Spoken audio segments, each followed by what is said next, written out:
I'm Carla, the Crazy Cross Stitch Lady. Welcome to my craft room. I am doing a series on simple specialty stitches. I did the first one on the Smyrna stitch, so I will link that below in the description if you'd like to go back and watch that tutorial. This one is going to be on the Algerian Eyelet. So this is number 2 in the series. So as you can see right here, this is where I actually did the Smyrna stitches. So if you like the looks of this and you are curious about how to do that and not sure, then go back and watch that video. And like I said, I'll link it below in the description. So I'm going to show you how to do the Algerian Eyelet. And I wanted to kind of back up a little bit because I had several people asking me questions about, well, how did you do the loop start? And how did you do this? And you know, some different basic things. And you know, I've got a lot of people on here who have just started to cross stitch or are coming back to cross stitch, and there have been a lot of new things happening in the world of cross stitch. If you haven't been stitching for a while, maybe you stitched back in the 80s or even the 90s and you're coming back to it, there have been some changes. So I made the mistake of assuming that people knew how to do these things, because this is just a tutorial about how to do a specific stitch. But as I go, as I'm doing things, I will show you how I'm doing them. If you already know how to do that stuff, that's great. You can just kind of watch and listen. And if not, then this will be an opportunity for me to teach you how to do that. So this is going to be a short tutorial. I'm just teaching you the one stitch. But we're going to start, we're doing this on white Aida because I had some people ask me if I would do it on white Aida in a hoop so that you can see it a little bit better. So that is what I am doing, and it seems to be working out pretty well. So with the Algerian Eyelet, I'm going to show you first of all, I have threaded my needle. This is a size 24. It's a Bohin needle. I tend to like Bohin needles. I think they glide through the fabric a lot easier than some others. Some people used to use like the Pat Carson needles. I don't think they're made anymore, but Bohin is a good brand. John James is a good brand. So if you haven't tried those and you're looking for a better needle, you might want to check those out. And Bohin, the price is a pretty good price. You can get it on 1, 2, 3 stitch fairly easily. So this is a size 24. I normally use a 26 when I stitch most things, but this one, since I'm using a 14 count white Aida here, it's, you know, it'll go through the fabric just as easily as a 26. But on the other end here, well, there we go. Fine. Okay, so here's my loop. So I'm going to show you how to do a loop start. And if you already know how to do a loop start, or this is like Tuesday afternoon for you, then you can just kind of sit back, get your stitching out, and just enjoy as we're going through this. Okay, so what I do, first of all, to start with the Algerian Eyelet, which is usually used for things like, not just borders, but if you want to do a flower or a star, this is a really good one to use.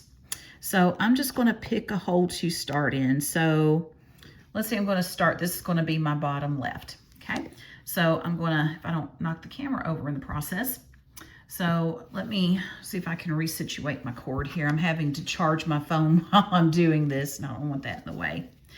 All right, so let me pull it through. And what you're going to do is come to the back and pull it until you see the loop and hold it. Okay, now I'm going to come back to the front. And what I'm going to do, I'm going to make a little one first. So I'm going to go into this hole right here, like you're going up to make a regular cross stitch, and you're just going to go through and just pull it taut. Now I'm going to come back to the back, and what I'm going to do, sometimes you have to move around because it doesn't want to cooperate. I'm just going to put my needle through the loop just like that, and then you just simply pull, and now it's taut. You can also do it from the front. If you don't like to flip your work to the back, you can do a loop start from the front, and I can show you how to do that as well. Okay, so The point of an Algerian eyelet is that you end up with a little hole in the middle. So I'm kind of pulling that taut, and what I'm going to do now is take my needle, and now I'm going to go up to this hole that is just right above the first one. Okay, and then pull, and now I'm going to go back into that same hole right there. And when I do, I'm going to pull that pretty taut, okay? Because you want a hole to start to form, like a bigger hole. Now I'm going to come up to the top left hole, always starting on the outside. And I probably should have flipped my phone around because that's a little awkward. But anyway, we'll make it. Now, again, I'm going back into the same hole in the middle and pull. Okay, there's a little hole that's starting to form. Now I'm going to start going across, so I'm going to pick that hole in the middle, up at the top, go back into the same hole. You're always going back into that same center hole. Pull. So you're pulling a little bit more than you normally would when you're making your stitches tight. Okay, now the next one is going to be the hole in the top right. Okay, right there. Okay, go back to that center hole and pull. Okay, now we're going to start to come down. So here's the middle hole right here. Okay, going back into that center hole right there. Always starting on the outside and going in. Pull. Go down to the bottom right. Go back to the center hole and pull. Okay, and then last one, you're going to the center, the bottom center.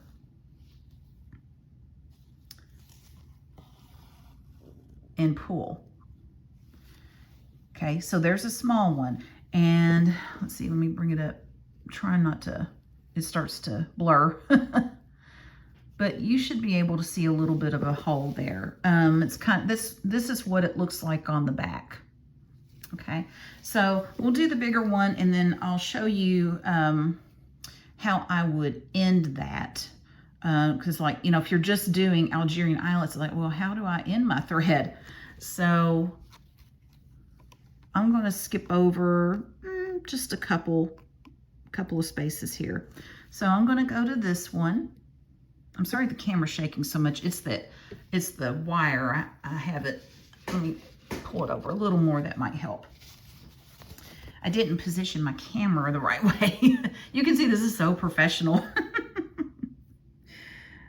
Okay. All right. So starting back, and you don't have to start in the bottom left corner. You can start wherever you want to, as long as you're following the same pattern over. So instead of going over one like I did with this one, now I'm going to go over two, and I'm just making it bigger, kind of like you would with even weave or linen, except of course this is Aida. So that's going to make it bigger. So I'm always skipping over one. So I'm not going into that one. I'm going to skip that one and go into, well, it's hard to do it through the camera. There we go. Go in that one. Okay. So you see I have skipped that hole, and now I'm going into this one, but it follows the same pattern of doing 3, and you've got 3, 3, 3. So going back into this center hole, and I'm going to pull a little bit harder. Now I'm going to skip, we're skipping this one, and we're going to go into that one. Okay, and then again, you're going to go back into that center hole and pull. Now, you know, you don't want to pull so hard that you're, you know, like yanking your thread out or anything, but, you know, you do want to put a little bit of oomph to it. Okay, now the next one, we are skipping this hole. So not this one, but this one. and then going back into that same center hole. Okay, pull. Okay, and now not this one, we're skipping that one, and we're going to this one, and then going back into the center hole, pull. Okay, now we're going to go down, so we're going to skip this one, and we're going to go to this one,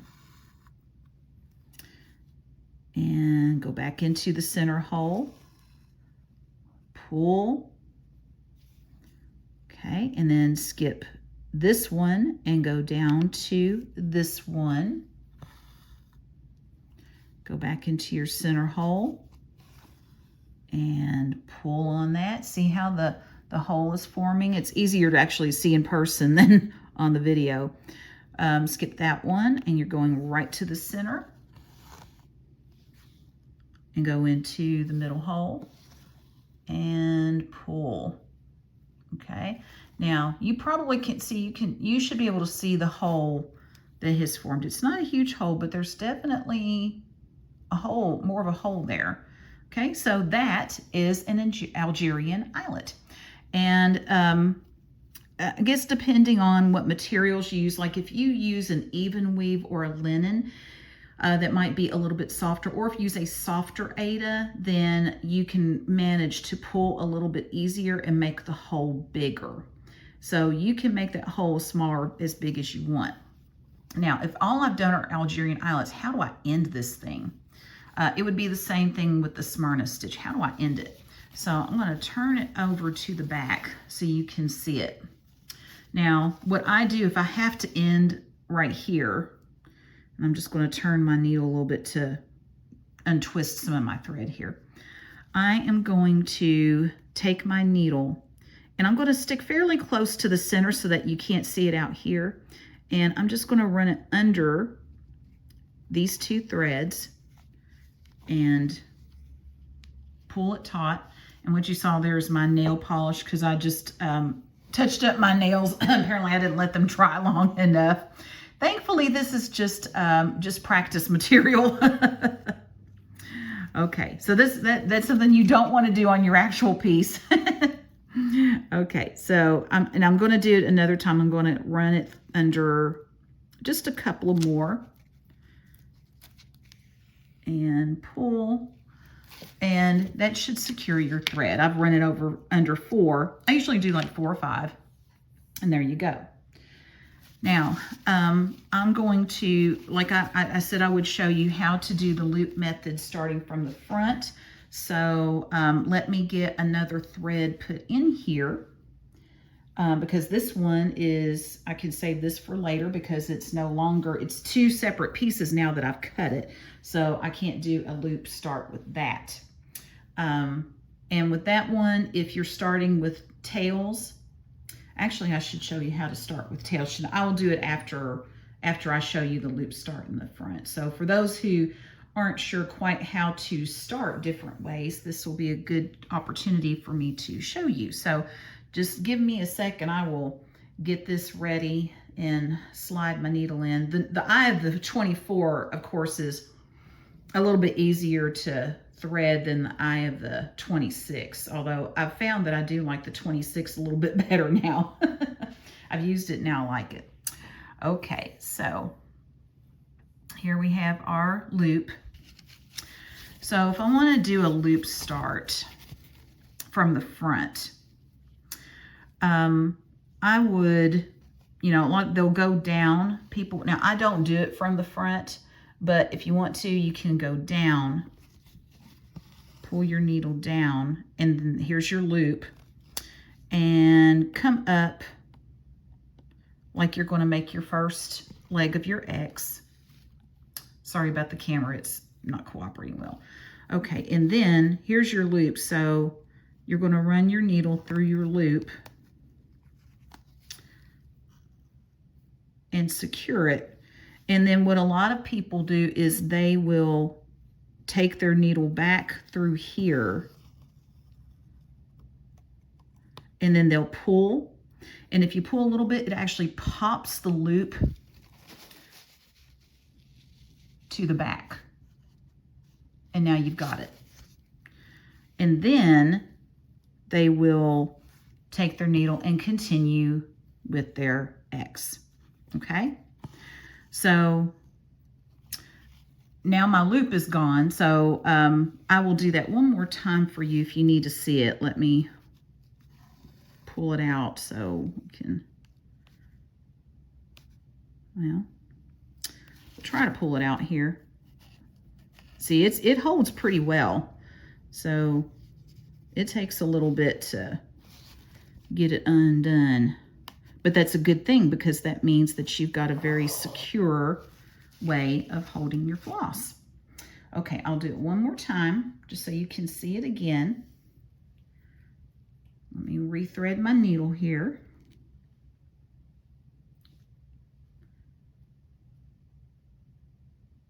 Okay, there we go. Okay. All right, one more time. So just find a spot here. Find a spot. There we go. Okay, actually, no, sorry. Okay, I'm used to coming up through the back because I'm so used to it. You start in the front. If you want to keep everything in the front, start your needle in the front. And you're going to pull it down where you have your loop and just hold it. And then you're going to come up in your upper right, just like you're making the first leg of your X. And then you're going to take your needle, put it through the loop, and pull. Okay, now you're going to take your needle, come back down through the bottom where you went in, almost like you're taking that thread and you're going over the first thread. So you're going to take it and you're going to pull, and then it'll pop that loop right to the back. And now you've got a regular leg of your X. And in fact, I'm having fun with this, so I might try starting that, doing that myself. Then you bring your needle up to start the left or the other leg of your X, just like you normally would. And there you go. Now you've started. Okay, so I'm going to trim that off where we have, well, everything's not working well for me today for some reason. I'm getting all my threads caught and everything, and sometimes you're just going to have days like that. Don't let it frustrate you. Okay, so now I have my 2 strands. So how in the world do I secure it now? Because some people may have learned the loop start, and I did have someone ask me one time, well, after you've done the loop start, if you finish stitching one thing and you cut it off, then how do you just throw it away?